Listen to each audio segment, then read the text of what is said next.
আসসালামু আলাইকুম। কেমন আছেন সবাই? আলহামদুলিল্লাহ আমরা কিন্তু ভালো আছি। কাছে দূরে দেশের বাইরে যে যেখান থেকে আমার ভিডিওটি দেখছেন বা শুনছেন, আশা করি আল্লাহর রহমতে সবাই ভালো আছেন। তো সকাল সকাল কিন্তু নাস্তা তৈরি করতে চলে আসলাম। তো গরম পানি করে নিলাম, ভালোভাবে ফুটে নিলাম আর কি পানিটা। ওইটাতে তেল আর পরিমাণ মতো লবণ দিয়ে দিছি।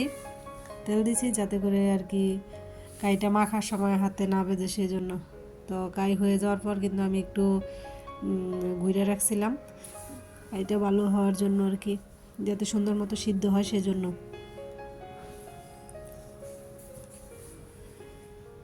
তো যারা যারা আমার ভিডিওটি দেখতেছেন, প্লিজ লাইক দিয়ে পুরো ভিডিওটি কন্টিনিউ করবেন। পুরো ভিডিওটি দেখবেন, ইনশাল্লাহ ভিডিওর কোনো না কোনো অংশ আপনাদের কাছে ভালো লাগবে আর কি। যদি ভালো লাগে চ্যানেলটা সাবস্ক্রাইব করে আমার পাশে থেকে যাবেন। নোটিফিকেশান অন করে রাখবেন যাতে ভিডিও ছাড়ার সাথে সাথে আপনাদের কাছে পৌঁছে যায় এবং মূল্যবান সময় বের করে দেখে নিতে পারেন। আর যারা এই কাজটা করে নিয়েছেন তাদেরকে অসংখ্য ধন্যবাদ। তো রুটিগুলো কিন্তু বানানো হয়ে গেছে। ছোটো মেয়ে খাইয়ে স্কুল যাবার কি, তো ওটা আবার একটু তেল দিয়ে সেঁকে দিতেছি। তো আমরা একটু পরে খাবো, আমি আর আমার বড় মেয়ে।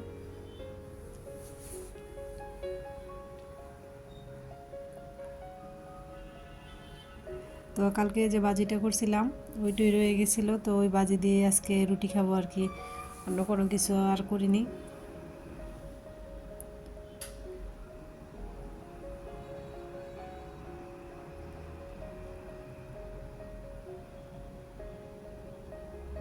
আর এই যে মেয়ে কিন্তু স্কুল থেকে আসার সময় অনেক কিছু নিয়ে আসছে।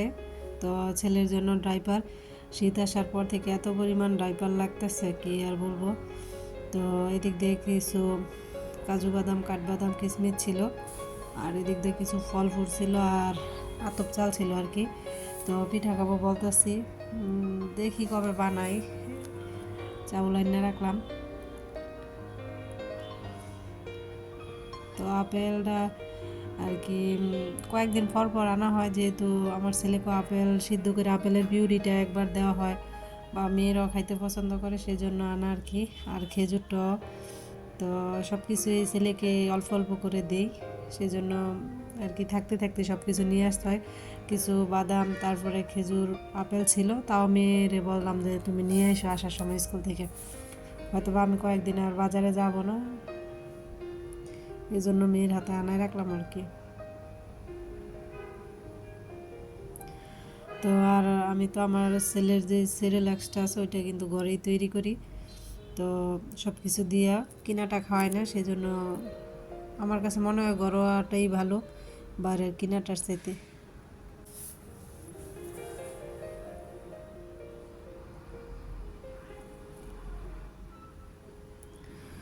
তো আমার ভিডিওটি এখন পর্যন্ত যারা যারা দেখছেন, লাইক দিতে ভুলে গেছেন, প্লিজ একটা লাইক দিও, বাকি ভিডিওটুকু কন্টিনিউ করেন।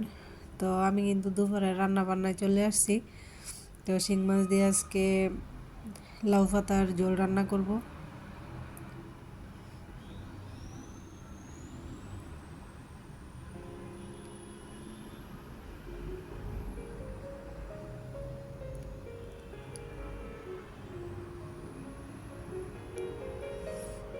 তো আমার মাছগুলো কিন্তু ভাজাভাজি হয়ে গেছে, এখন নামাই রেখে তরকারি বসাবো আর কি।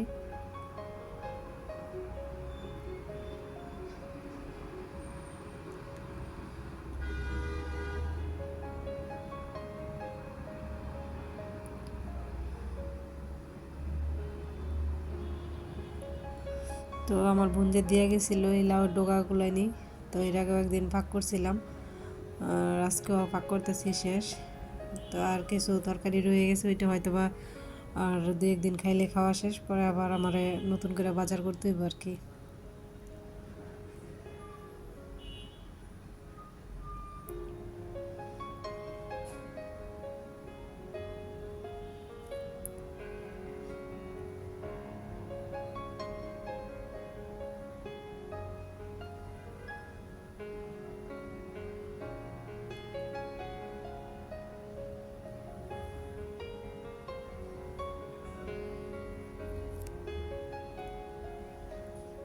তো আমার তরকারিটা কিন্তু কষানো হয়ে গেছে, এখন ঝোলের জন্য একটু পানি দিয়ে দেব।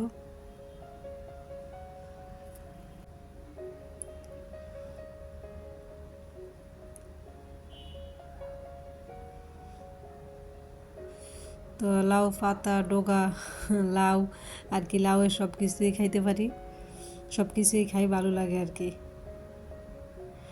আমরা কিন্তু লাউয়ের যে খাল আছে ওইটা দিয়েও কিন্তু আর কি ভাজি করে খাই, বা আমার মেয়েরাও খাইতে পছন্দ করে। তো আপনারাও খান কিনা লাউয়ের খালের যে এই ভাজিটা? লাউয়ের মনে হয় কোনো কিছু ফালানি যায় না, সব কিছুই খাওয়া হয়, আগা ডোগা। তো আজকে কিন্তু ধনিয়া পাতা নেই, সেজন্য তরকারিতে আর পাতাটা দিতে পারিনি, দিলে হয়তো আরও একটু বেশি ভালো লাগতো। তো রান্না বান্না শেষ, এখন কিন্তু আমি জানালার গ্রিলগুলো তারপরে চুলা সব কিছু মুছে পরিষ্কার করে নিছি।